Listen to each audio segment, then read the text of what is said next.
Hello everyone, assalamu alaikum. This is Nasman and welcome back to another video. So today we're going to learn about set. So no more talk, let's jump onto the video.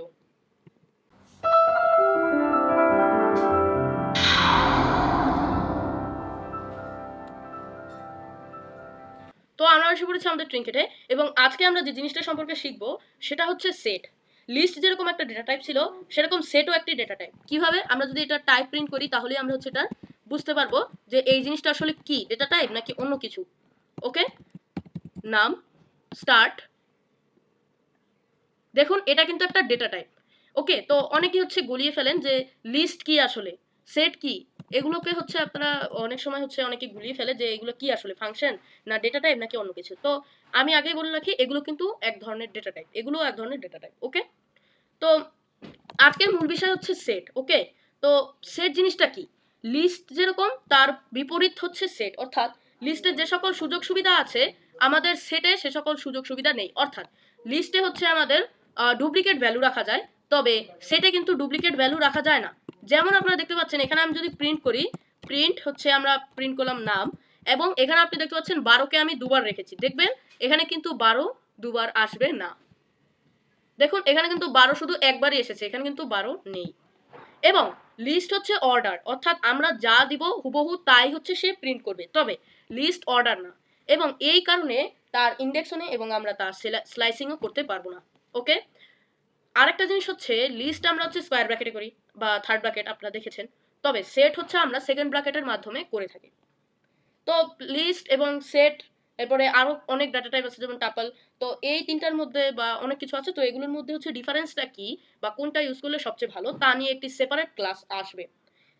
ওকে, তো আপাতত আমরা হচ্ছে আমাদের আজকের ক্লাসের মূল বিষয়বস্তু সম্পর্কে জানি। তো সেট সম্পর্কে সেটের যে বৈশিষ্ট্য সেই সম্পর্কে আপনারা সকলেই জেনে গেছেন। এখন চলুন কিছু ফাংশন সম্পর্কে জানা যাক যেগুলো সেটের জন্য ইউজ করা হয় বা সেটের উপর রিসার্চিং করার জন্য। তো প্রথম হচ্ছে অ্যাড, মানে আপনার ধরুন আপনি ভুলে গেলেন যে আপনি 40 অ্যাড করেননি, তো সেটা কিভাবে অ্যাড করবেন, নাম ডট অ্যাড লিখবেন। তো অ্যাডে হচ্ছে আমরা যে জিনিসটা অ্যাড করতে চাই সেটা লিখবো। ধরুন আমি চাই 14 অ্যাড করতে, তো আমি এটাকে স্টার্ট করি। ওকে, আমরা এখানে প্রিন্ট করিনি, PRINT, প্রিন্ট হচ্ছে আমরা লিখবো নাম। এখন আমরা এটাকে স্টার্ট করি, দেখুন এখানে কিন্তু হচ্ছে 14টা অ্যাড হয়ে গেছে। এই যে আমাদের খোঁজা লাগবে, যেহেতু এটা হচ্ছে অর্ডার নয়, যাই হোক এখানে আমাদের কিন্তু এই যে এখানে কিন্তু 14টা আছে। ওকে, এখন ধরুন আপনি চান যে শুধু 14 না, আপনি 40 50 55 এগুলোকে হচ্ছে অ্যাড করতে চান। তো তার জন্য যেরকম লিস্টে আমরা এক্সটেন্ড ইউজ করেছিলাম, আমরা সেটে হচ্ছে আপডেট ইউজ করব। তো আপডেট এবং সেটে হচ্ছে সেকেন্ড ব্র্যাকেট, তাই আমরা সেকেন্ড ব্র্যাকেট দিব।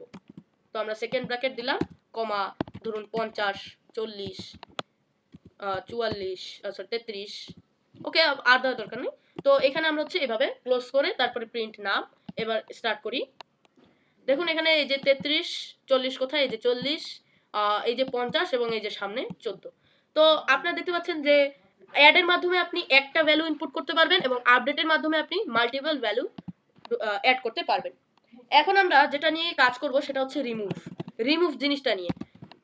এই রিমুভ যে ফাংশনটা আছে এটাকে নিয়েও অনেক সমস্যা, কারণ যদি আপনি যে সংখ্যাটা রিমুভ করতে চান, যেমন আপনি চান যে আপনি 12টাকে হচ্ছে রিমুভ করবেন, তো সিম্পলি আপনি রিমুভের মধ্যে 12 লিখবেন, 12 হচ্ছে এখানে নেই। ওকে, কিন্তু আপনি যদি ধরুন দেন এটা হচ্ছে আপনি রিমুভ করতে চান, কত এখানে কত আছে, এখানে আছে হচ্ছে 11,111।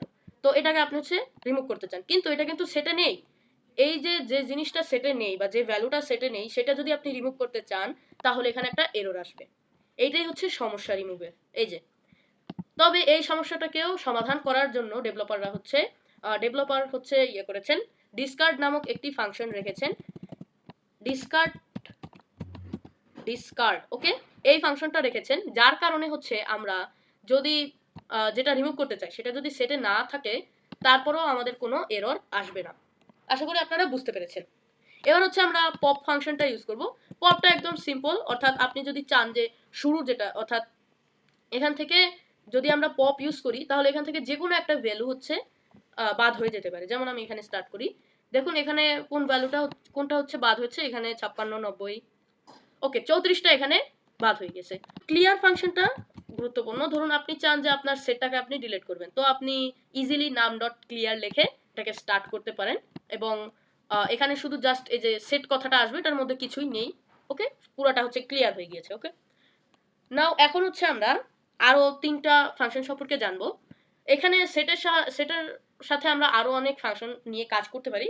তো যেহেতু ভিডিওটা অনেক লেন্থি হয়ে যাবে, সেহেতু আমরা আর কয়েকটা 3টা ফাংশনই শিখি। পরবর্তী ক্লাসে আমরা বাকি ফাংশনগুলো দেখব। তো সেই 3টা ফাংশন হচ্ছে ইউনিয়ন এবং ইন্টারসেকশন অ্যান্ড ডিফারেন্স। তো শুরুতে আমরা ইউনিয়ন দেখব। ইউনিয়ন, এবং এখানে আমাদের ইউনিয়ন যদি আমরা ইউজ করি তাহলে আমাদের একটা ভ্যারিয়েবল লাগবে। তো আমরা এখানে নাম ইকুয়াল ইউনিয়ন লিখলাম, এবং এই ইউনিয়নের মধ্যে আমরা যে কাজটা করব সেটা হচ্ছে, ধরুন আমরা লিখলাম এটা হচ্ছে নাম 1 এবং এটা হচ্ছে নাম 2 আর এটা হচ্ছে নাম 3। ওকে, একটু ইউনিক ভ্যারিয়েবল দিলাম। তো নাম 2 কে আমরা নাম 1 এর সাথে যুক্ত করতে চাই, অর্থাৎ ইউনিয়ন করতে চাই। তো তার জন্য আমরা হচ্ছে ইউনিয়ন ফাংশনটা ইউজ করব। তো আমরা নাম 2 এর মধ্যে কিছু ভ্যারিয়েবল ইনক্লুড করে দিই, 1 2 5 6। ওকে, তো এই এতটুকুই থাকুক, এত দেওয়া দরকার নেই। তো এখানে আমরা হচ্ছে চাই যে নাম নামক, অর্থাৎ এই যে নাম 1 নামক যে সেট আছে তার সাথে আমরা হচ্ছে নাম 2 ইউনিয়ন করতে চাই, বা আপনি চাইলে নাম 2 ডট ইউনিয়ন নাম 1 ও লিখতে পারেন, আপনার ইচ্ছা। তো আমি এটাকে স্টার্ট করি। এখানে নাম 1 এবং নাম 2 যে সেটটা ছিল, যে ভ্যারিয়েবল ছিল, সেই ভ্যারিয়েবল দুটো কিন্তু একসাথে মিলিত হয়ে গিয়েছে। ওকে, এখানে দেখলে আপনি বুঝতে পারবেন। তো আমি এটা দেখছি না, কারণ এটা যেহেতু অর্ডার নয়, এটা আমাদের খুঁজে খুঁজে দেখতে হবে। ওকে, এরপরে হচ্ছে আমাদের ইন্টারসেকশনের জন্য আমাদের হচ্ছে দুটো সেট লাগবে, এবং সাথে হচ্ছে যেহেতু আমরা এটা পরীক্ষা নিরীক্ষা করছি তো লাগবেই। তো আমরা ইন্টারসেকশন লিখি, ইন্টারসেকশনের মাধ্যমে আপনি যে কাজটা করতে পারবেন সেটা হচ্ছে নাম 1 নামক যে ভেরিয়েবলটা আছে, এটার মধ্যে যে সেট একটা ডেটা টাইপ ইউজ হওয়া আছে। তো নাম 1 এর যে সেট আছে এটার মধ্যে কোন কোন সংখ্যা এবং নাম 2 সেটের মধ্যে কোন কোন সংখ্যা এই দুটার মধ্যে কমন যায়, সেই সংখ্যাগুলো শুধু বের করে দিবে। তো আমি এখানে লিখলাম নাম 1 ডট ইন্টারসেকশন নাম 2। এখন আমি যদি স্টার্ট করি, এটার জন্য কিন্তু ভ্যারিয়েবল লাগবে। ওকে, তো এই যে এইগুলো আছে এগুলোর মধ্যে জাস্ট 12ই একটা সংখ্যা যেটা হচ্ছে কমন যাচ্ছে। তো আমি এখানে আরো কিছু সংখ্যা অ্যাড করি, যেমন 90 120। এখন দেখি, স্টার্ট করি। এখন দেখুন 120 90 এবং 12 তিনটাই কিন্তু আসছে। ওকে, তো আমরা নিশ্চয়ই বুঝতে পেরেছি যে ইন্টারসেকশনের কাজ কি। তো এখন আমি যে কাজটা করব সেটা হচ্ছে লাস্ট আরেকটা ফাংশন দেখবো আমরা, ডিফারেন্স ফাংশন। তো ডিফারেন্স ফাংশনের মাধ্যমে আপনারা বুঝতেই পারছেন যে এর মাধ্যমে আমরা ডিফারেন্স বের করব।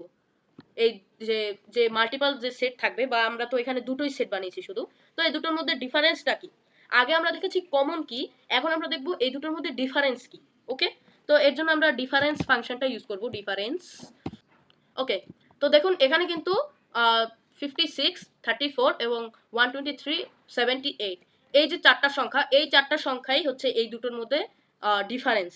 এখন আপনারা বলতে পারবেন যে 4565 বা এই যে 350, হ্যাঁ 356 778 এগুলো তো নাই নাম 1-এ, তাহলে এগুলো কেন দিল না? এগুলো এই কারণেই দিল না, এই জন্য যে এখানে আমরা চেক করছি যে এই যে নাম 1টা আছে, হ্যাঁ এই নাম 1 নাম 2 এর মধ্যে, নাম 1 এর মধ্যে যে সকল সংখ্যা আছে এই সংখ্যাগুলো কি নাম 2 এর মধ্যে আছে কি না, এই জিনিসটা আমরা হচ্ছে চেক করছি। এটাই ডিফারেন্স। ওকে, যেহেতু নাম 1 এর মধ্যে যে 56 34 123 এবং 78 সংখ্যা নাম 2 এর মধ্যে নেই, তাই হচ্ছে এখানে এটা প্রিন্ট হয়েছে। এখন আমি যদি নাম 2 ডট ডিফারেন্স নাম 1 দিই তাহলে দেখবেন কি হয়। তাহলে দেখুন, তাহলে যে জিনিসটা হচ্ছে নাম 2 এর মধ্যে যে সকল সংখ্যা নাম 1 এর মধ্যে নেই সেগুলো হচ্ছে খোঁজা হচ্ছে, এবং সেগুলোকে ডিফারেন্স আকারে আমাদের হচ্ছে আউটপুট দিচ্ছে। আশা করি আপনারা বুঝতে পেরেছেন যে ডিফারেন্স আসলে কিভাবে কাজ করে। তো আজকের ভিডিও এই পর্যন্তই।